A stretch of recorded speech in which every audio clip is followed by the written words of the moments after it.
Okay, let's discuss introduction to control systems. So what is a control system? A control system is consists of subsystems and processes or plants assembled for the purpose of obtaining a desired output with desired performance given a specified input.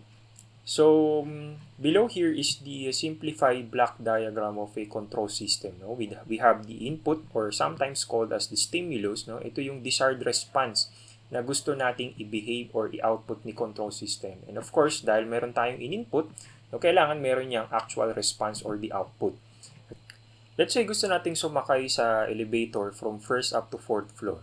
Okay, so yung elevator, ito yung pinaka-control system natin and yung input natin no, is pag-press ng fourth floor button. Okay, of course, yung output is yung movement from first up to fourth floor.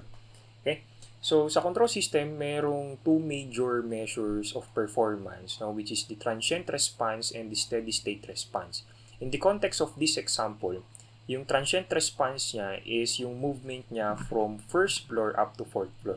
So, ibig sabihin, ito yung time duration no, ng control system wherein any abrupt changes is pwedeng mangyari. No? So, halimbawa, habang gumagalaw siya from first up to fourth floor, merong current surge doon sa mall, no? Pwedeng biglang umalog no? yung elevator. No? Or depende kung ano yung sinet nung operator ng elevator, kung mabilis ba or mabagal. No? So, kung mabilis, medyo steep no? yung graph no? from first up to this point. No, or medyo mabagal naman or medyo lower naman yung slope nung graph no, from this point up to this point. So any abrupt changes pwedeng mangyari dito sa transient response. Okay? So yung steady state naman, no, kabaliktaran nito is ito na yung equilibrium condition, no? Wala nang nangyayaring abrupt changes dito. Okay? So lahat ng control system meron tinatawag na error or the steady state error.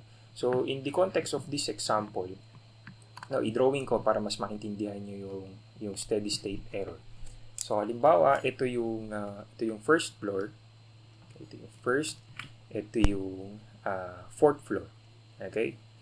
So, halimbawa, tumigil yung elevator dito sa point na to. No? Hindi siya level.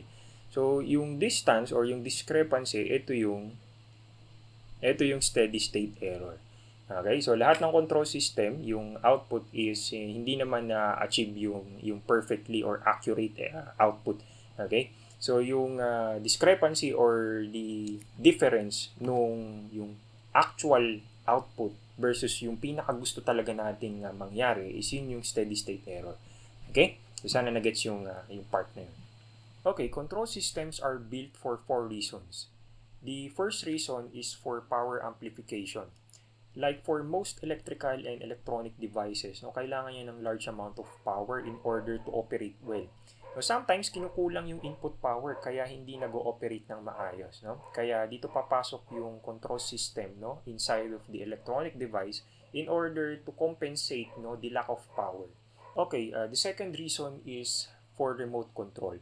Like for example, no, sa isang radioactive environment or isang hazardous environment, of course, hindi naman po pwede yung tao mismo yung naka-expose doon, no? Okay, dapat merong isang robot doon, no? In order to manage or to operate in that environment. So, doon papasok yung remote control, no? Ng isang control system.